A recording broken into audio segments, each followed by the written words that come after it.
Welcome to another episode of Access to Inspiration. Today I'm talking to Amelia Lin. Amelia is the co-founder and CEO of Saga, which helps people save the life stories of loved ones on voice audio.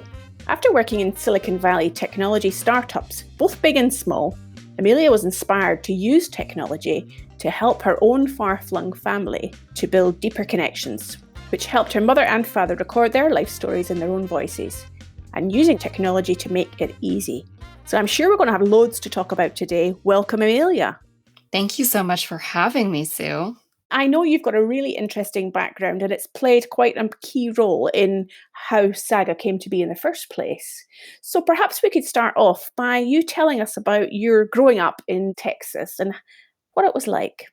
I did grow up in Texas. My mom and my dad were Chinese immigrants, and that, I think, made my upbringing in suburban Texas kind of interesting. It came with very different perspectives from a lot of families around me. And I did grow up as sort of a first generation American. I know we'll get to this later, but certainly a large part of why I even started working on Saga was because of these stories they used to tell me when my sister and I were growing up in suburban Texas about these completely different lives that they had had.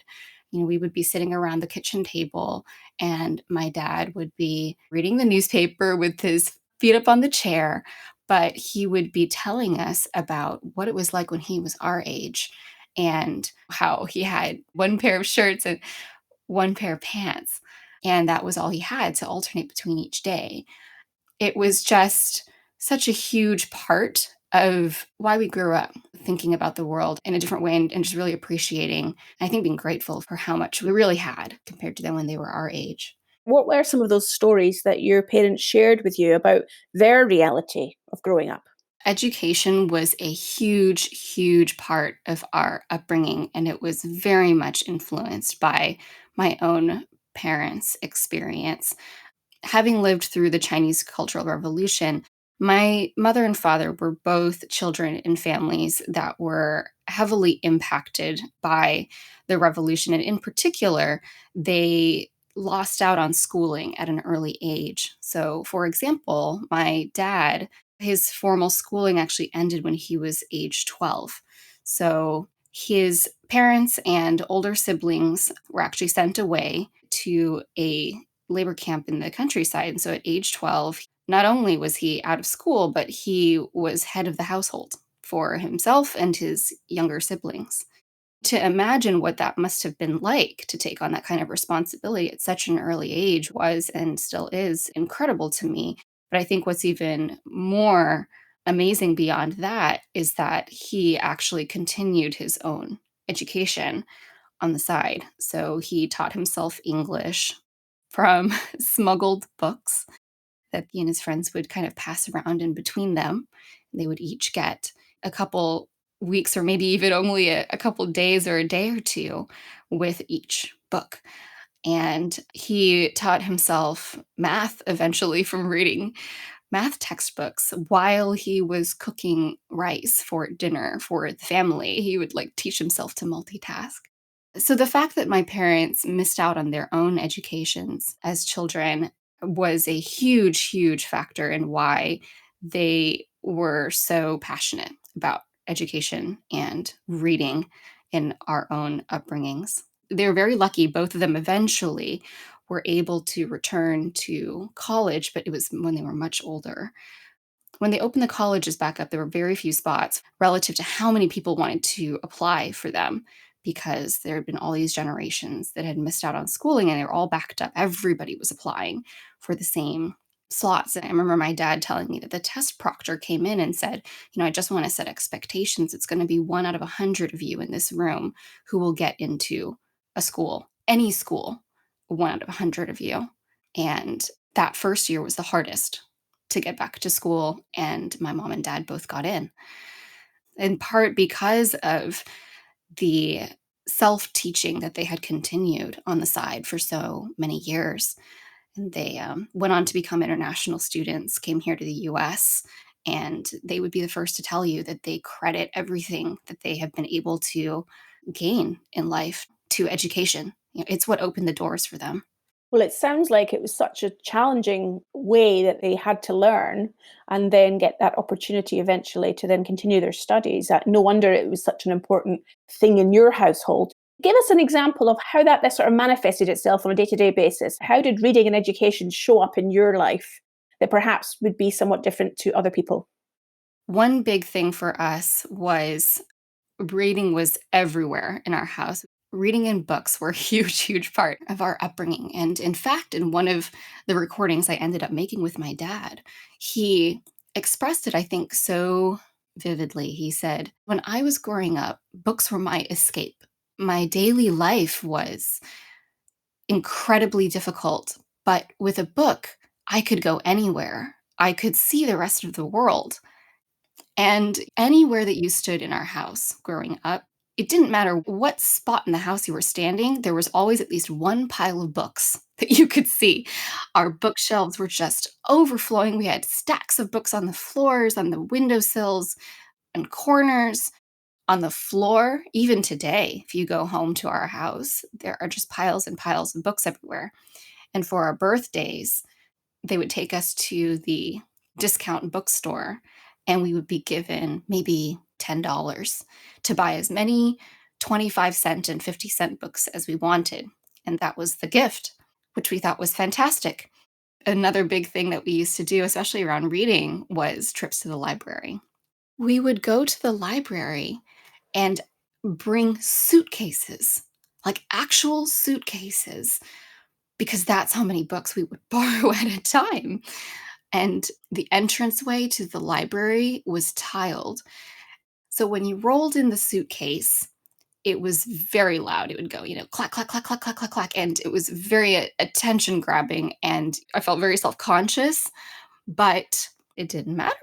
We really would check out, 30 books at a time. And just I would line them up and I would try to go from one end to the other, you know? And that's how I would work through my books, and then when we got through the books, we'd go back to the library. There was such an insatiable appetite there for reading and learning. I know that it did then stand you in good stead when it came to sitting exams. In our household, there was definitely no complaining about school, nor did it really ever cross our minds to complain about school.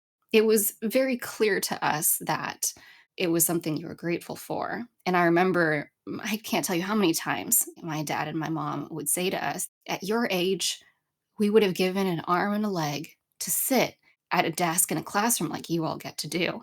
It was very much seen as a privilege and something that you were so lucky to have. And so I think as a child compared to my friends, I was actually very excited to go to school every day. I loved going to school. I thought it was super fun. I loved going to classes. I loved seeing my friends.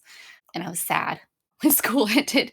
So I think that was a huge difference, what our childhoods were like around education.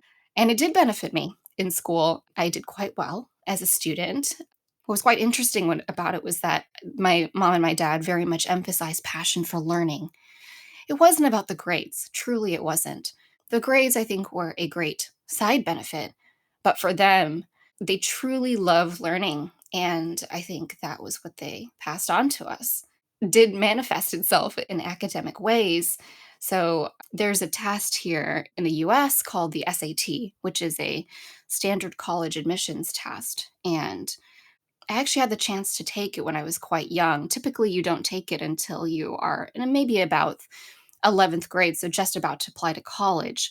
But I had this kind of opportunity to take it when I was in 7th grade. I actually did extremely well on it. I remember we got the test results back and I looked at them and I thought they must be wrong. I scored a 1550 out of 1600, which is in the top 1%, even compared to high schoolers who would have been applying to college that year. It's so funny because so it turned out that I had actually scored first out of the 55,000 7th graders that had taken it that year. I remember when I got the score back, my first reaction and my reaction for a long time was, well, they must have made the test very easy this year. I suppose everybody did well.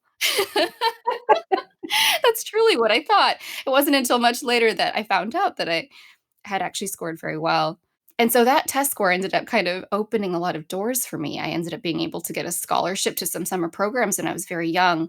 And I actually ended up becoming an SAT tutor at a very young age.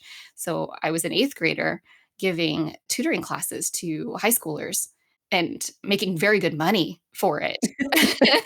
Especially as a kid, a couple dollars. I think that might have been my first real business. So yes, I put up ads and I taught classes out of my dad's office at home. I understand you went on to Harvard to study physics. That's right. You have to imagine what that was like for my parents to hear about that admission, even more than me. Certainly, when we got the acceptance, I was sitting there in shock. I don't know if anybody has a different reaction to getting an admission from a dream school like that. Certainly, my parents were in tears. Imagine what that must have been like for them, coming from a life where they were denied education at a very young age and went without school for so many years. That was an absolute dream for them. I'm sure they must have been so proud of your achievement, knowing that they had a hand in helping you to develop that love for education and learning. Oh, I think it was just one of the happiest moments of their lives to imagine that all of that could happen in one lifetime. Where did that then lead you in terms of the impetus for developing Saga as a business? Well, I had ended up spending my career in a whole number of different Silicon Valley technology startups. That was really where my career had led me out of sort of a passion for building things. But over all those years, I had been begging my parents to save some of these stories that they used to tell me and my younger sister when we were growing up. And as I grew older, I think I came to appreciate that just even more and more, and made me really want to find a way to keep those for myself. And not just myself, really. I wanted to save the stories for me, but I also wanted to save them for my kids one day. I imagined what it would be like for them to hear me say, "Did you know that grandma lived through this? Did you know that grandpa lived through that?" And I knew that there was something really special about hearing it from the person themselves.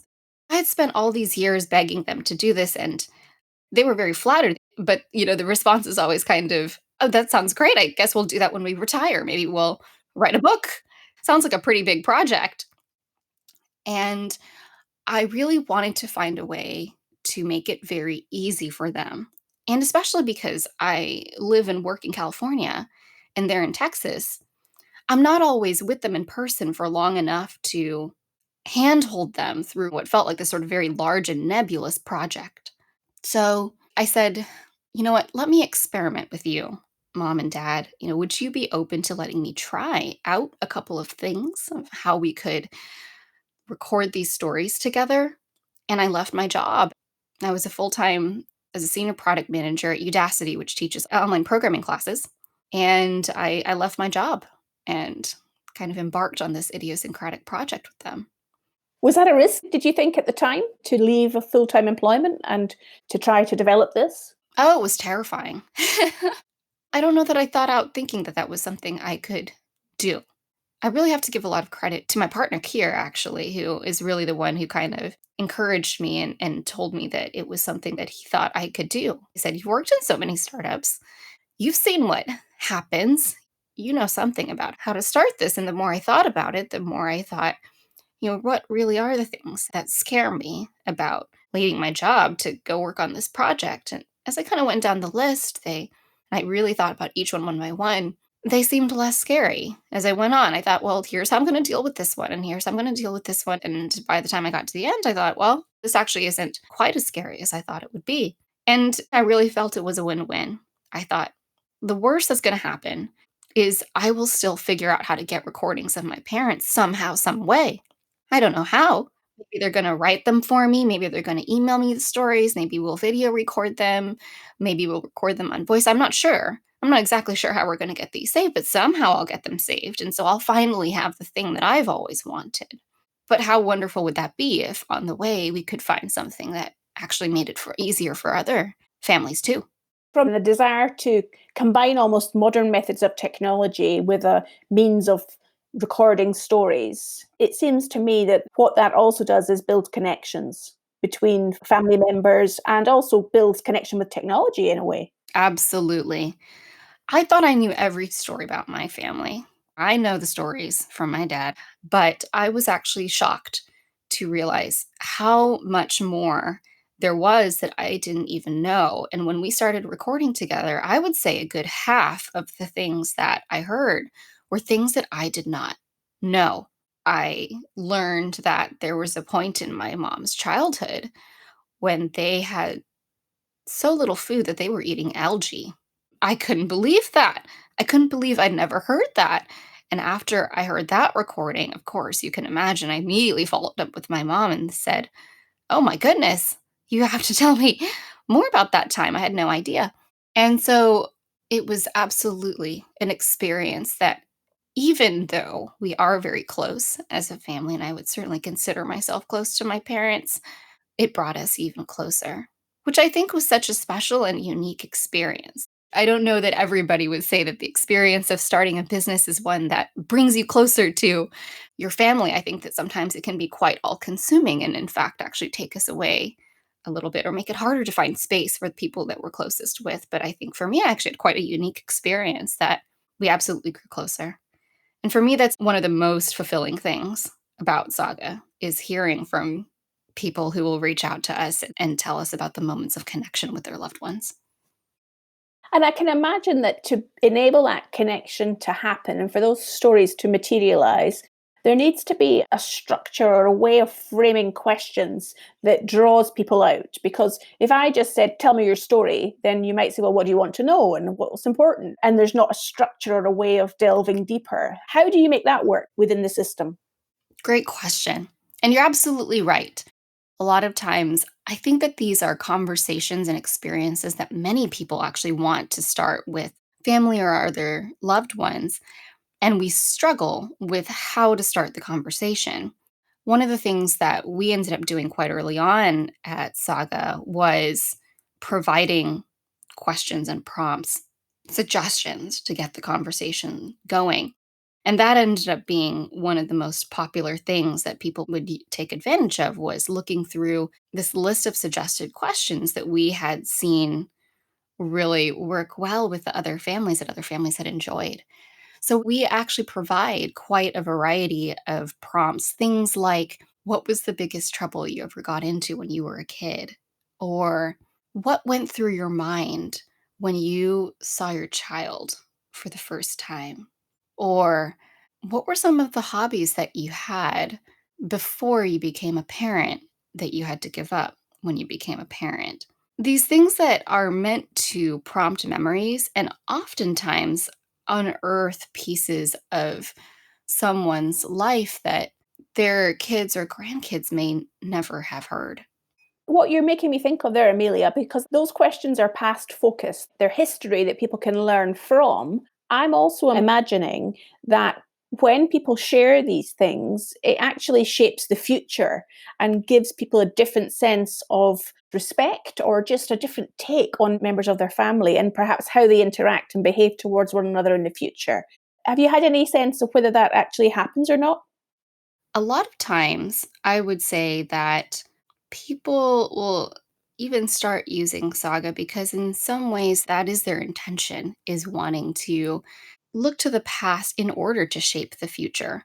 We have a lot of people who are parents themselves or grandparents and are then using Saga with themselves or their parents or grandparents specifically because they want to have these things saved and passed on. They want their kids to be able to hear them now, but also to have them for later. And a lot of times people are doing it as a way to honor loved ones. Honestly, it's a way of telling somebody, this is how much you mean to me. How incredible is that to be able to tell somebody that I love you so much and I want to honor you by having these memories of your life saved for us. That's how important they are to me. You don't have to be somebody famous to be on a podcast like we are right now, that you don't have to have a book written about you or to be important enough that someone would interview you. That everybody is important to someone, and that makes their story worth saving and sharing. So there's a real kind of emotional element to the work that the business does and what you're trying to achieve. I'm wondering how you measure success. It has to presumably make money as a business. So what are your measures of success for Saga?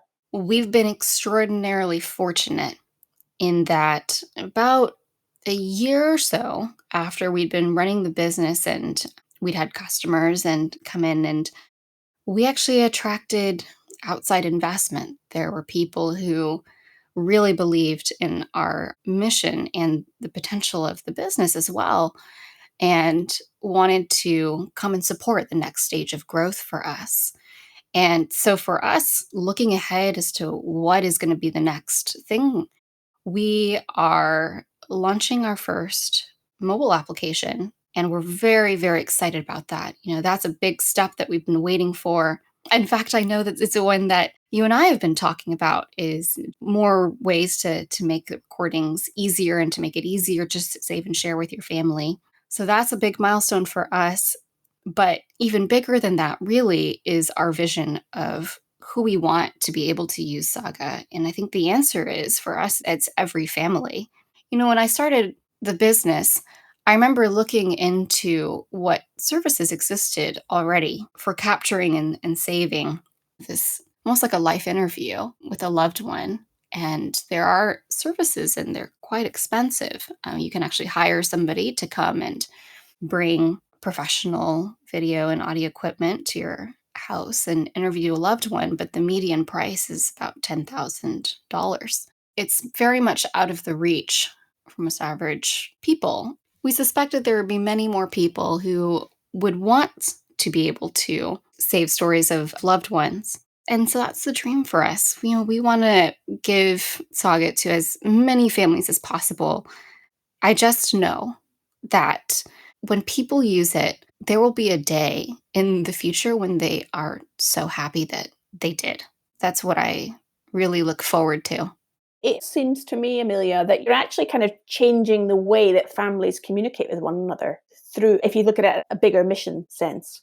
Absolutely. There is probably about half of the things that my mom and my dad recorded were things that I never knew about them. And that's actually pretty consistent with what we hear from our customers, is even when they're very close to family, they're really surprised by how much more they're learning about their loved ones. I definitely think for us that the mission is to help people build deeper connections with the people you care about most, regardless of how you're separated by distance or by time or age.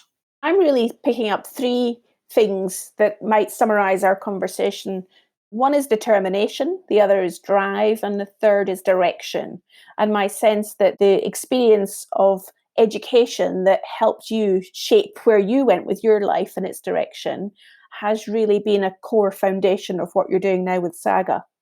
I think that's absolutely true. For me, I think it's very personal and very poignant that this is really a business in many ways that I started for my own parents because it was something I wanted to exist for them.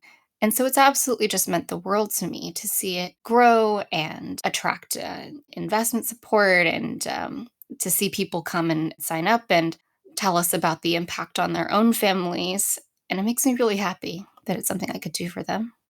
Speaking of COVID-19, one of the things that I'm also really excited for us to be able to do is we are going to be extending a year's worth of free access to Saga to any family that is signing up during this time. So we're actually not going to be charging as we normally do. We're really hoping that it may help some families who are looking to stay connected during this time, especially with older loved ones who may be further away. Well, that sounds like a brilliant offer, and I'm sure we'll put the links to the site in the show notes from this podcast, Amelia. It's been a real education to spend the last few minutes having a conversation with you and learning about your life story. So thank you so much for being with us. It's been fantastic to talk to you. Thank you for having me.